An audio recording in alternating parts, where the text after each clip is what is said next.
ಸತ್ಯದ ಬೆಳಕಿನಲ್ಲಿ ನಮ್ಮ ವರದಿ, ನಮ್ಮ ಧ್ವನಿ, ಜನರ ವಿಶ್ವಾಸದ ಪ್ರತಿಬಿಂಬ. ಭದ್ರಾ ಮೇಲ್ದಂಡೆ ಯೋಜನೆ ಕಾಮಗಾರಿ ಪೂರ್ಣಗೊಂಡು ಸಮಗ್ರ ನೀರಾವರಿ ಯೋಜನೆ ಜಾರಿಗೊಳಿಸುವಲ್ಲಿ ವಿಳಂಬಕ್ಕೆ ಚಿತ್ರದುರ್ಗದ ಸಂಸದ ಗೋವಿಂದ ಕಾರಜೋಳ ಅವರ ನಿರ್ಲಕ್ಷ್ಯವೇ ಪ್ರಮುಖ ಕಾರಣವೆಂದು ಸರ್ವೋದಯ ಕರ್ನಾಟಕ ಪಕ್ಷದ ಜಿಲ್ಲಾಧ್ಯಕ್ಷ ಜೆ ಯಾದವರೆಡ್ಡಿ ದೂರಿದರು. ಚಿತ್ರದುರ್ಗ ಜಿಲ್ಲಾ ಪತ್ರಕರ್ತರ ಭವನದಲ್ಲಿ ಸುದ್ದಿಗೋಷ್ಠಿಯಲ್ಲಿ ಮಾತನಾಡಿ, ಕೇಂದ್ರ ಸರ್ಕಾರ ಘೋಷಿಸಿದ 5,300 ಕೋಟಿ ರೂಪಾಯಿ ಅನುದಾನ ಬಿಡುಗಡೆಯಾಗಿದ್ದರೆ ಇಷ್ಟೊತ್ತಿಗೆ ಕಾಮಗಾರಿ ಪೂರ್ಣಗೊಂಡು ಬಯಲು ಸೀಮೆ ಹಸಿರುಗೊಳ್ಳುತ್ತಿತ್ತು ಎಂದರು. ಯೋಜನೆಯ 1ನೇ ಪ್ಯಾಕೇಜ್ನಲ್ಲಿ ವಿದ್ಯುತ್ ಪ್ರಸರಣ ಪೂರೈಕೆಗೆ ಸಂಬಂಧಿಸಿದ ಅಡ್ಡಿ ದೂರವಾಗಿದೆ. ಕೇಂದ್ರ ಸರ್ಕಾರ ಅನುಮತಿ ನೀಡಿದೆ ಎಂದು ಸಂಸದರು ಹೇಳಿಕೆ ನೀಡಿರುವುದು ಸುಳ್ಳು. ಕೇವಲ ತಾತ್ವಿಕ ಸಮ್ಮತಿ ಮಾತ್ರ ನೀಡಿದೆ. ಇನ್ನೂ ವಿವಿಧ ಇಲಾಖೆಗಳಿಂದ ನಿರಪೇಕ್ಷಣಾ ಪತ್ರ ದೊರೆಯಬೇಕಿದೆ ಎಂದು ತಿಳಿಸಿದರು. ಎಷ್ಟು ಮರಗಳನ್ನು ಕಡಿಯುತ್ತಾರೋ ಅಷ್ಟು ಮರಗಳನ್ನು ಬೆಳೆಸಲು ಅರಣ್ಯ ಮತ್ತು ಪರಿಸರ ಇಲಾಖೆಗೆ ಸರ್ಕಾರ ಹಣ ನೀಡಬೇಕು. 47 ಲಕ್ಷ ಕೋಟಿ ರೂಪಾಯಿ ಬಜೆಟ್ ಮಂಡಿಸುವ ಕೇಂದ್ರ ಸರ್ಕಾರ ತಕ್ಷಣವೇ ವಿಶೇಷ ಪ್ಯಾಕೇಜ್ ಘೋಷಿಸಿ 5,300 ಕೋಟಿ ರೂಪಾಯಿ ಬಿಡುಗಡೆಗೊಳಿಸಬೇಕು ಎಂದು ಆಗ್ರಹಿಸಿದರು.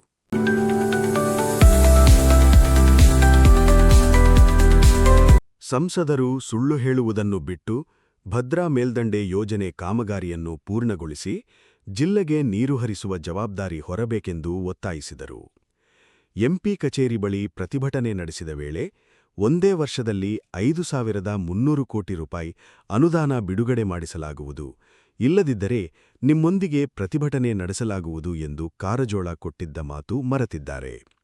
ಅವರು ಸುಳ್ಳು ಹೇಳುವುದರಲ್ಲಿಯೇ ಸಮಯ ವ್ಯರ್ಥ ಮಾಡುತ್ತಿದ್ದಾರೆಂದು ಬೇಸರಿಸಿದರು. ಈಗಿನ ಮುಖ್ಯಮಂತ್ರಿ ಡಿಕೆ ಶಿವಕುಮಾರ್ ಜಲಸಂಪನ್ಮೂಲ ಸಚಿವರಾಗಿದ್ದಾಗ ಎತ್ತಿನಹೊಳೆ ಯೋಜನೆಗೆ 16,700 ಕೋಟಿ ರೂಪಾಯಿ ಕೊಟ್ಟಿದ್ದಾರೆ. ಭದ್ರಾ ಮೇಲ್ದಂಡೆ ಯೋಜನೆಗೆ ಅನುದಾನ ಬಿಡುಗಡೆಗೊಳಿಸುವಲ್ಲಿ ತಾರತಮ್ಯವೆಸಗಿರುವುದು ಯಾವ ನ್ಯಾಯ ಎಂದು ಪ್ರಶ್ನಿಸಿದರು. ಭಾರತ ಕಮ್ಯುನಿಸ್ಟ್ ಪಕ್ಷದ ಜಿಲ್ಲಾ ಕಾರ್ಯದರ್ಶಿ ಜಿಸಿ ಸುರೇಶ್ ಬಾಬು ಮಾತನಾಡಿ, ಮುಖ್ಯಮಂತ್ರಿ ಡಿಕೆ ಶಿವಕುಮಾರ್ ಜುಲೈ 25ರಂದು ಚಿತ್ರದುರ್ಗಕ್ಕೆ ಆಗಮಿಸುವ ಮೊದಲು ಜಿಲ್ಲೆಗೆ ಯಾವಾಗ ನೀರು ಹರಿಸುತ್ತೇವೆ ಎಂಬುದನ್ನು ಸ್ಪಷ್ಟಪಡಿಸಬೇಕು. ಜಿಲ್ಲೆ ಈಗಾಗಲೇ ಬರಗಾಲಕ್ಕೆ ತುತ್ತಾಗಿದ್ದು ಜನ ಕೆಲಸ ಹುಡುಕಿಕೊಂಡು ಗುಳೆ ಹೋಗುತ್ತಿದ್ದಾರೆ. ಕೂಡಲೇ ವಿಶೇಷ ಪ್ಯಾಕೇಜ್ ಘೋಷಿಸಬೇಕೆಂದು ಆಗ್ರಹಿಸಿದರು. ಎಪಿಎಂಸಿ ಹಮಾಲರ ಸಂಘದ ಅಧ್ಯಕ್ಷ ಬಸವರಾಜ್ ಮಾತನಾಡಿ, ಭದ್ರಾ ಮೇಲ್ದಂಡೆ ಯೋಜನೆ ರಾಜಕಾರಣಿಗಳ ಪೊಳ್ಳು ಆಶ್ವಾಸನೆಯಿಂದ ಬರೀ ಕನಸಾಗಿ ಉಳಿದಿದೆ. ದಿನನಿತ್ಯದ ಆಹಾರ ಪದಾರ್ಥಗಳ ಬೆಲೆ ಏರಿಕೆಯಾಗಿದೆ. ಕೂಡಲೇ ಜನರ ನೆರವಿಗೆ ಸರ್ಕಾರ ಬರಬೇಕೆಂದರು. ರೈತ ಮುಖಂಡ ಬಸ್ತಿಹಳ್ಳಿ ಜಿಸಿ ಸುರೇಶ್ ಬಾಬು ಮಾತನಾಡಿ, ಜಿಲ್ಲೆಗೆ ಶೀಘ್ರ ನೀರು ಹರಿಯಲಿದೆ ಎಂದು ಚಿತ್ರದುರ್ಗ ಮತ್ತು ತುಮಕೂರು ಸಂಸದರು ಭರವಸೆ ನೀಡಿದರೆ ವಿನಃ ಅನುದಾನ ತರುವಲ್ಲಿ ಶ್ರಮಿಸಲಿಲ್ಲ ಎಂದು ದೂರಿದರು. ರೈತ ಮುಖಂಡ ಮಲ್ಲಾಪುರದ ತಿಪ್ಪೇಸ್ವಾಮಿ ಮಾತನಾಡಿ, ಸಕಲ ಜೀವರಾಶಿಗಳಿಗೂ ನೀರು ಸಿಗಬೇಕೆಂಬ ದೂರದೃಷ್ಟಿಯಿಂದ ಪಾಳೇಗಾರರು ಚಿತ್ರದುರ್ಗದಲ್ಲಿ ಅನೇಕ ಹೊಂಡ, ಕೆರೆಗಳನ್ನು ನಿರ್ಮಿಸಿದ್ದಾರೆ. ಅದೇ ರೀತಿ ಮೈಸೂರು ಮಹಾರಾಜರು ಡ್ಯಾಂ ಕಟ್ಟಿಸಿದ್ದಾರೆ. ಈಗಿನ ಆಳುವ ಪಕ್ಷಗಳಿಗೆ ಇಂತಹ ಕಾಳಜಿಯಿಲ್ಲ ಎಂದು ಆಕ್ರೋಶ ವ್ಯಕ್ತಪಡಿಸಿದರು.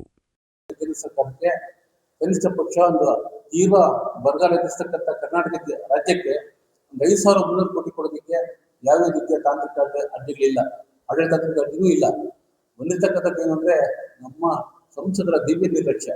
ಎಲ್ಲಾ ಸಂಸದರು ಪಕ್ಷಾತೀತವಾಗಿ ನಮ್ಮ ಕರ್ನಾಟಕ ಸರ್ಕಾರದ ಸಂಸದರು ಅಪ್ಪರ್ ಭದ್ರಾ ವಿಚಾರದಲ್ಲಿ ಎಂದೂ ಕೂಡ ಕ್ರಿಯಾತ್ಮಕವಾಗಿ ಕೆಲಸ ಮಾಡಿಲ್ಲ.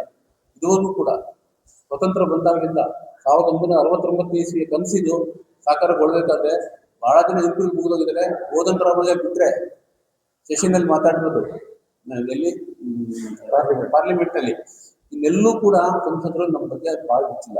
ಅಷ್ಟೇ ರೀತಿ ಕರ್ನಾಟಕ ರಾಜ್ಯ ವಿಧಾನಸಭೆಯಲ್ಲೂ ಕೂಡ ಇಷ್ಟು ವರ್ಷ ಆಗಿರ್ತಕ್ಕಂಥ ಎಲ್ಲ ಶಾಸಕರು ಎಕ್ಸೆಪ್ಟ್ ರಘುಮೂರ್ತಿ ಅವರು ಬಿಟ್ಟು ಎಲ್ಲ ಶಾಸಕರು ಕೂಡ ಒಬ್ಬರು ಕೃತಿ ತಂದಿಲ್ಲ.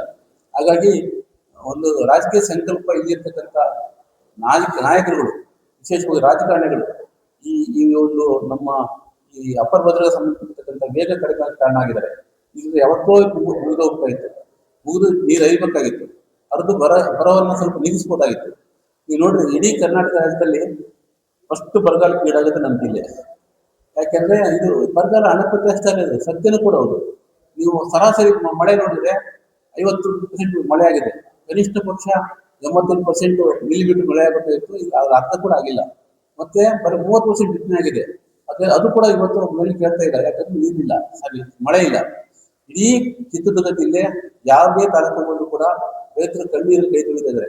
ಯಾಕಂದ್ರೆ ಅವರು ಇರೋ ಗೊಬ್ಬರನೂ ಹಾಕಿದ್ದಾರೆ, ಇರೋ ಬೀಜನೂ ಹಾಕಿದ್ದಾರೆ, ಎಲ್ಲ ಕೈಯೆಲ್ಲ ಸಾಲ ಮಾಡಿ ಕೈಯೆಲ್ಲ ಕಳ್ಕೊಂಡಿದ್ದಾರೆ ದುಡ್ಡು. ಈಗ ನಮ್ಮ ಗೋವಿಂದ ಕಾರಜೋಳ ಅವರು ಕೂಡ MP ಆದ್ಮೇಲೆ ಕೂಡ ನಮ್ಮ ಅವ್ರ ಮನೆ ಹತ್ರ ಹೋದಾಗ ನೇರವಾಗಿ ಹೇಳಿದ್ರು, ನಾನು ಈ ವರ್ಷ ದುಡ್ಡು ತರದ ಹೋದ್ರೆ ಖಂಡಿತ ನಿಮ್ ಜೊತೆಗೆ ಬಂದು ನಾನು ಹೋರಾಟ ಮಾಡ್ಕೊಂಡು ಅಂತ ಹೇಳಿದ್ರು.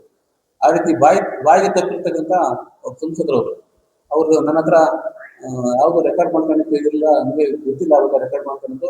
ನಿಜವಾಗ್ಲೂ ಕೂಡ ಬಹಳ ನನಗೆ ಹೇಳಕ್ ಅಸಹ್ಯ ಆಗುತ್ತೆ.